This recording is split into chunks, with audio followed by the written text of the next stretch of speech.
Olá, sejam bem-vindos aos Sonhos Entre Linhas. Eu sou Bruna, sua narradora. Como sabem, aqui narramos quiz, frases de personalidades, biografias e contos, livros, e hoje daremos continuação ao livro pedido em vestibulares, Quincas Borba, de Machado de Assis. Os vestibulares que pedem esse livro encontram-se na descrição. Nesse vídeo, você encontrará do 11º ao 20º capítulo. 11º capítulo. Capítulo 11. No começo da semana seguinte, recebendo os jornais da corte, ainda assinaturas do Quincas Borba, leu Rubião esta notícia em um deles.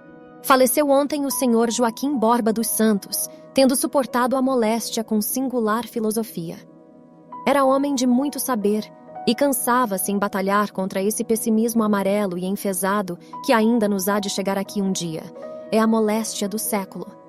A última palavra dele foi que a dor era uma ilusão e que Pangloss não era tão tolo como o inculcou Voltaire. Já então delirava. Deixa muitos bens. O testamento está em Barbacena. Capítulo 12. Capítulo 12. Acabou de sofrer, suspirou Rubião. Em seguida, atentando na notícia, viu que falava de um homem que tinha apreço, consideração, a quem se atribuía uma peleja filosófica. Nenhuma alusão à demência. Ao contrário, o final dizia que ele delirava à última hora, efeito da moléstia. Ainda bem. Rubião leu novamente a carta, e a hipótese da troça pareceu outra vez mais verossímil. Concordou que ele tinha graça. Com certeza, quis debicá-lo. Foi a Santo Agostinho. Corno iria a Santo Ambrósio ou a Santo Hilário, e escreveu uma carta enigmática para confundi-lo, até voltar e rir-se do logro. Pobre amigo, estava são e morto. Sim, já não padecia nada. Vendo o cachorro, suspirou. Coitado do Quincas Borba, se pudesse saber que o senhor morreu. Depois consigo. Agora que já acabou a obrigação, vou dá-lo à comadre Angélica. Capítulo 13. Capítulo 13. A notícia correra à cidade, o vigário, o farmacêutico da casa, o médico, todos mandaram saber se era verdadeira. O agente do correio, que a lera nas folhas, trouxe em mão própria ao Rubião uma carta que viera na mala para ele. Podia ser do finado, conquanto a letra do subscrito fosse outra. Então, afinal, o homem espichou a canela? Disse ele, enquanto Rubião abria a carta. Sorria à assinatura e lia. Brás Cubas. Era um simples bilhete. O meu pobre amigo Quincas Borba faleceu ontem em minha casa, onde apareceu há tempos esfrangalhado e sórdido, frutos da doença. Antes de morrer, pedi-me que lhe escrevesse, que lhe desse particularmente esta notícia e muitos agradecimentos, que o resto se faria segundo as praxes do foro. Os agradecimentos fizeram empalidecer o professor, mas as praxes do foro restituíram-lhe o sangue. Rubião fechou a carta sem dizer nada. O agente falou de uma coisa e outra, depois saiu. Rubião ordenou a um escravo que levasse o cachorro de presente à comadre Angélica, dizendo-lhe que, como gostava de bichos, lá ia mais um, que o tratasse bem, porque ele estava acostumado a isso. Finalmente, que o nome do cachorro era o mesmo que o do dono, agora morto, Quincas Borba. 14. Capítulo 14. Quando o testamento foi aberto, Rubião quase caiu para trás. Adivinhais por quê? Era nomeado herdeiro universal do testador. Não 5, nem 10, nem 20 contos, mas tudo. O capital inteiro, especificados os bens, casas na corte, uma em Barbacena, escravos, apólices, ações do Banco do Brasil e de outras instituições, joias, dinheiro amoedado, livros. Tudo finalmente passava às mãos do Rubião, sem desvios, sem deixas a nenhuma pessoa, nem esmolas, nem dívidas. Uma só condição havia no testamento, a de guardar o herdeiro consigo o seu pobre cachorro Quincas Borba, nome que lhe deu por motivo da grande afeição que lhe tinha. Exigia do dito Rubião que o tratasse como se fosse a ele próprio testador, nada poupando em seu benefício, resguardando-o de moléstias, de fugas, de roubo ou de morte que lhe quisessem dar por maldade. Cuidar finalmente como se cão não fosse, mas pessoa humana. Item. Impunha-lhe a condição, quando morresse o cachorro, de lhe dar sepultura decente em terreno próprio, que cobriria de flores e plantas cheirosas, e mais desenterraria os ossos do dito cachorro quando fosse tempo idôneo, e os recolheria a uma urna de madeira preciosa para depositá-los no lugar mais honrado da casa. 15º capítulo. Capítulo 15. Tal era a cláusula. Rubião achou-a natural, posto que só tivesse pensamento para cuidar na herança. Espreitara uma deixa, e sai-lhe do testamento a massa toda dos bens. Não podia acabar de crer. Foi preciso que lhe apegassem muito as mãos, com força, a força dos parabéns, para não supor que era mentira. Sim, senhor, lavre um tento, dizia-lhe o dono da farmácia que ministrara os remédios ao Quincas Borba. Herdeiro já era muito, mas universal. Esta palavra inchava as bochechas à herança. Herdeiro de tudo, nem uma colherinha menos. E quanto seria tudo? Ia ele pensando. Casas, apólices, ações, escravos, roupa, louça, alguns quadros que ele teria na corte, porque era homem de muito gosto, tratava de coisas de arte com grande saber. E livros? Devia ter muitos livros, citava muitos deles. Mas enquanto andaria tudo? 100 contos? Talvez 200. Era possível. 300 mesmo não havia que admirar. 300 contos. 300! E o Rubião tinha ímpetos de dançar na rua. Depois aquietava-se. 200 que fossem, ou 100, era um sonho que Deus Nosso Senhor lhe dava, mas um sonho cumprido, para não acabar mais. A lembrança do cachorro pôde tomar pé no torvelinho de pensamentos que iam pela cabeça do nosso homem. Rubião achava que a cláusula era natural, mas desnecessária, porque ele e o cão eram 2 amigos, e nada mais certo que ficarem juntos para recordar o terceiro amigo, o extinto, o autor da felicidade de ambos. Havia, sem dúvida, umas particularidades na cláusula, uma história diurna, e não sabia que mais. Mas tudo se havia de cumprir, ainda que o céu viesse abaixo. Não, com a ajuda de Deus, emendava ele. Bom cachorro, excelente cachorro. Rubião não esquecia que muitas vezes tentara enriquecer com empresas que morreram em flor. Supôs-se naquele tempo um desgraçado, um caipora, quando a verdade era que mais vale quem Deus ajuda do que quem cedo madruga. Tanto não era impossível enriquecer, que estava rico. Impossível o quê? Exclamou em voz alta. Impossível é a Deus pecar. Deus não falta a quem promete. Ia assim, descendo e subindo as ruas da cidade, sem guiar para casa, sem plano, com o sangue aos pulos. De repente, surgiu-lhe este grave problema. Se iria viver no Rio de Janeiro ou se ficaria em Barbacena. Sentia cócegas de ficar, de brilhar onde escurecia, de quebrar a castanha na boca a AOS que antes faziam pouco caso dele, e principalmente a AOS que se riam da amizade do Quincas Borba.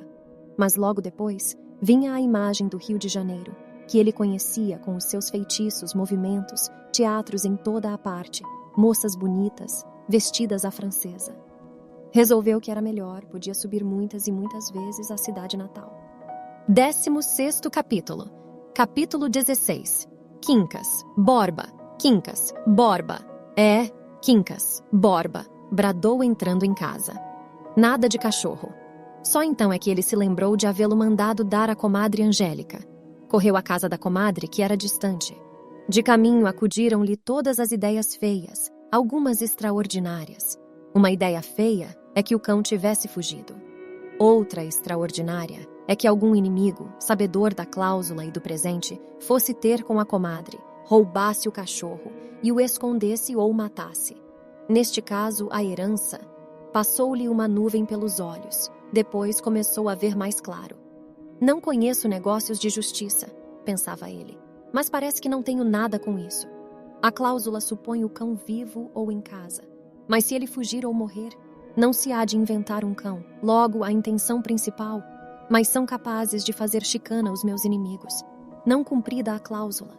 Aqui a testa e as costas das mãos do nosso amigo ficaram em água, outra nuvem pelos olhos, e o coração batia-lhe rápido, rápido. A cláusula começava a parecer-lhe extravagante. Rubião pegava-se com os santos, prometia missas, 10 missas, mas lá estava a casa da comadre. Rubião picou o passo, viu alguém. Era ela. Era ela, encostada à porta e rindo. Que figura que o senhor vem fazendo, meu compadre? Meio tonto, jogando com os braços. 17º capítulo. Capítulo 17. Sinha. Comadre, o cachorro? Perguntou Rubião com indiferença, mais pálido. Entre e abanque-se, respondeu ela. Que cachorro? Que cachorro? Tornou Rubião cada vez mais pálido. O que lhe mandei? Pois não se lembra que lhe mandei um cachorro para ficar aqui alguns dias, descansando, a ver se... Em suma, um animal de muita estimação. Não é meu. Veio para... Mas não se lembra? Ah, não me fale nesse bicho, respondeu ela, precipitando as palavras. Era pequena, tremia por qualquer coisa e, quando se apaixonava, engrossavam-lhe as veias do pescoço. Repetiu que lhe não falasse no bicho. Mas que lhe fez ele, sinhá comadre? Que me fez? Que é que me faria o pobre animal? Não come nada, não bebe, chora que parece gente e anda só com o olho para fora a ver se foge. Rubião respirou. Ela continuou a dizer os enfadamentos do cachorro. Ele, ansioso, queria vê-lo. Está lá no fundo, no cercado grande. Está sozinho para que os outros não bulam com ele. Mas o compadre vem buscá-lo? Não foi isso que disseram. Pareceu-me ouvir que era para mim, que era dado. Daria 5 ou 6 se pudesse, respondeu Rubião. Este não posso, sou apenas depositário. Mas deixe estar, prometo-lhe um filho. Creia que o recado veio torto. Rubião ia andando. A comadre, em vez de o guiar, acompanhava-o. Lá estava o cão, dentro do cercado, deitado à distância de um alguidar de comida. Cães, aves, saltavam de todos os lados, cá fora. A um lado havia um galinheiro, mais longe porcos. Mais longe ainda, uma vaca deitada, sonolenta, com 2 galinhas ao pé, que lhe picavam a barriga, arrancando o carrapato. Olhe o meu pavão, dizia a comadre. Mas Rubião tinha os olhos no Quincas Borba, que farejava impaciente e que se atirou para ele logo que um moleque abriu a porta do cercado. Foi uma cena de delírio. O cachorro pagava as carícias do Rubião, latindo, pulando, beijando-lhe as mãos. Meu Deus, que amizade! Não imagina, sinhá comadre. Adeus, prometo-lhe um filho. 18º capítulo.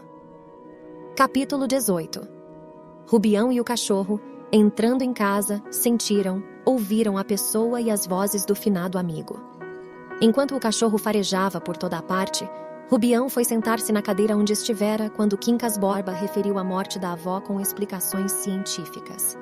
A memória dele recompôs, ainda que de embrulho e esgarçadamente, os argumentos do filósofo.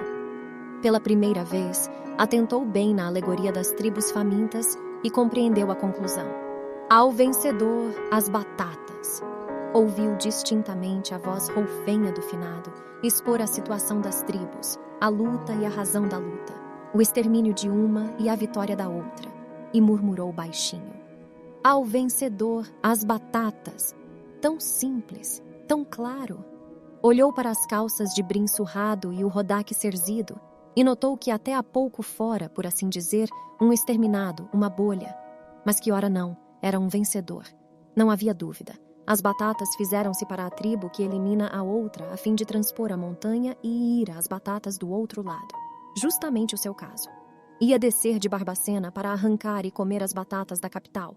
Cumpria-lhe ser duro e implacável. Era poderoso e forte. E levantando-se de golpe, alvoroçado, ergueu os braços exclamando: Ao vencedor, as batatas! Gostava da fórmula, achava-a engenhosa, compendiosa e eloquente, além de verdadeira e profunda. Ideou as batatas em suas várias formas, classificou-as pelo sabor, pelo aspecto, pelo poder nutritivo, fartou-se antemão do banquete da vida. Era tempo de acabar com as raízes pobres e secas, que apenas enganavam o estômago, triste comida de longos anos.